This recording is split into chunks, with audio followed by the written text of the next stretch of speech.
ఇప్పుడు మీకు ఇష్టమైన జెమినీ టీవీ సీరియల్స్ ని టీవీలో టెలికాస్ట్ అయిన వెంటనే సన్ నెక్స్ట్ లో మాత్రమే చూడండి. నేను ఎఫ్ఐఆర్ కాపీ చదివాను. చాలా బలంగా గౌతమ్ అనే వ్యక్తిని ఈ కేసులో ఫ్రేమ్ చేశారు. అసలు పోలీసులు అలా ఎలా ఫ్రేమ్ చేస్తారు? వాళ్ళు దర్యాప్తు కూడా చేయలేదు. అది ముందు కంప్లైంట్ ఇచ్చిన వారి మీద ఆధారపడి ఉంటుంది. ఎవరి మీద ఆరోపణలు వస్తే వాళ్ళని ఇన్క్లూడ్ చేస్తారు. దాన్ని బట్టి బేసిక్గా విచారణ ఉంటుంది. నిజానికి ఆయన నేరం చేయలేదు సార్. ఆయన అలాంటి వ్యక్తి కాదు. చట్టానికి కావాల్సింది నమ్మకం, అభిమానం కాదమ్మా, సాక్ష్యం, లాజిక్. ఒక్కోసారి సాక్ష్యం ఉంటే లాజిక్ కూడా పట్టించుకోరు.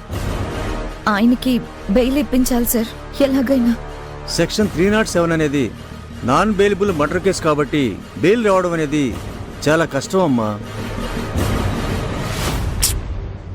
కానీ ఒక నిర్దోషి అలా శిక్ష అనుభవిస్తూ ఉండడం, పైగా అతన్ని చాలా హెరాస్ చేస్తున్నారు సార్.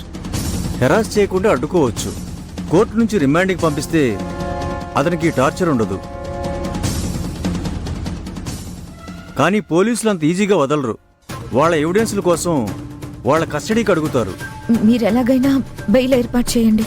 కేసు బలంగా పెట్టారు. పైగా అతనిక్కడ A1 అనుమానితుడు. కానీ ఆయన మర్డర్ చేయడం చూశాను అంటున్నాడు. అదేనమ్మా, ఆయనకి వ్యతిరేకంగా సాక్ష్యాలున్నాయి. కానీ అతనికి ఫేవరబుల్గా ఉంటూ ఒక్క సాక్ష్యమైనా ఉండాలి. ఆయన్ని బయటికి తీసుకొచ్చే ప్రయత్నం చేయొచ్చు. ప్లీజ్ సార్, మీరే ఏదైనా చేయాలి. మీ గురించి చాలా మంది చాలా బాగా చెప్పారు. న్యాయం మీరే కాపాడతారని. మీరు అతనికి ఫేవర్గా నిలబడే ఒక్క సాక్ష్యం తీసుకురండి. దాన్ని అడ్డం పెట్టుకుని నేను బెయిల్ కోసం డిమాండ్ చేస్తాను. అలాగే సార్. ఓకేనమ్మా. అలాగే. ఎలాగా? సాక్ష్యం ఏదైనా దొరుకుతుందా?